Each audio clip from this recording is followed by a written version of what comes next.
अमेरिकी राष्ट्रपति Donald Trump ने इन दिनों एक कसम खा रखी है कि जब तक वो अपने हर पुराने साथी देश को लपेटे में नहीं ले लेंगे तब तक उन्हें चैन नहीं आएगा। और इसी कड़ी में ट्रंप का अगला शिकार बना है उसका पड़ोसी देश कनाडा, जहां ट्रंप ने कनाडा पर 100% टैरिफ ठोकने की धमकी दे दी है। और ट्रंप की इस धमकी के बाद कनाडा भी भड़क उठा है और अमेरिकी राष्ट्रपति के बयान पर अपना जवाब दिया है। चलिए आपको विस्तार से बताएं कि आखिर पूरा मामला क्या है। दरअसल अमेरिका और कनाडा के रिश्तों में एक बार फिर से तनाव खुलकर सामने आ गया है, जब अमेरिकी राष्ट्रपति डोनाल्ड ट्रंप ने कनाडा को चीन के साथ किसी भी नए आर्थिक समझौते को लेकर धमकी दी। ट्रंप ने कहा कि अगर कनाडा ने चीन के साथ व्यापारिक रिश्ते और बढ़ाएं तो अमेरिका कनाडा से आने वाले सभी सामानों पर 100% टैरिफ लगा देगा। इसके साथ ही ट्रंप ने कनाडाई प्रधानमंत्री मार्क कार्नी को गवर्नर कहकर संबोधित किया और आरोप लगाया कि कनाडा चीन के लिए अमेरिका तक सामान पहुंचाने का जरिया बनना चाहता है। ट्रंप ने ये भी कहा कि अगर ऐसा हुआ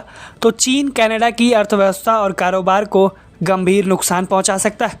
ये बयान ट्रंप ने अपने social media platform truth social पर पोस्ट साझा करते हुए दिया है। टैरिफ की धमकी के साथ ही ट्रंप ने कनाडा पर एक और आरोप लगाया है और कहा है कि कनाडा ग्रीनलैंड के ऊपर प्रस्तावित golden dome missile defence system का विरोध कर रहा है, जबकि ये सिस्टम कनाडा की सुरक्षा में भी मदद कर सकता है। ट्रंप ने ये भी कहा कि कनाडा ने अमेरिका की इस पहल का विरोध किया, लेकिन चीन के साथ व्यापार बढ़ाने के पक्ष में कदम उठाए और यही बात है जो इन दिनों तुगलक बने ट्रंप को रास नहीं आई और ट्रंप ने टैरिफ की धमकी दे दी। आपको बता दें, ट्रंप की ये धमकी ऐसे समय में आई है जब कनाडाई पीएम मार्क कार्नी हाल ही में चीन पहुंचे थे, जो लगभग एक दशक में किसी कनाडाई पीएम की पहली चीन यात्रा थी। इस दौरे का मकसद चीन कनाडा के बीच आर्थिक सहयोग को फिर से मजबूत करना था, क्योंकि चीन अमेरिका के बाद कनाडा का दूसरा सबसे बड़ा व्यापारिक साझेदार है।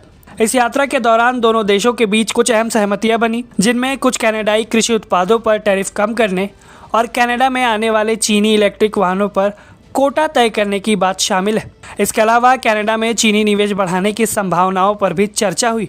चीनी राष्ट्रपति शी जिनपिंग ने इस दौरे को दोनों देशों के रिश्ते में बदलाव का संकेत बताया था। और अब ट्रंप की टैरिफ धमकी के कुछ ही घंटों बाद कनाडाई प्रधानमंत्री मार्क कार्नी ने इस पर अपनी प्रतिक्रिया दी है, जहां उन्होंने कनाडा की इकोनॉमी पर बाहरी आक्रमण के खतरे के बीच देशवासियों से घरेलू कारोबार और श्रमिकों का समर्थन करने की अपील करते हुए वीडियो साझा की है, जहां कार्नी ने बाय कैनेडियन नीति की घोषणा करते हुए कहा कि मौजूदा हालात में कनाडा को उन चीज़ों पर ध्यान देना चाहिए जो उसके नियंत्रण में। सोशल मीडिया पर जारी अपने इस वीडियो संदेश में कार्नी ने कहा कि सरकार बड़े राष्ट्रीय प्रोजेक्ट्स में घरेलू संसाधनों को प्राथमिकता देगी, जिसमें आवास, बुनियादी ढांचा और रक्षा से जुड़े प्रोजेक्ट शामिल होंगे।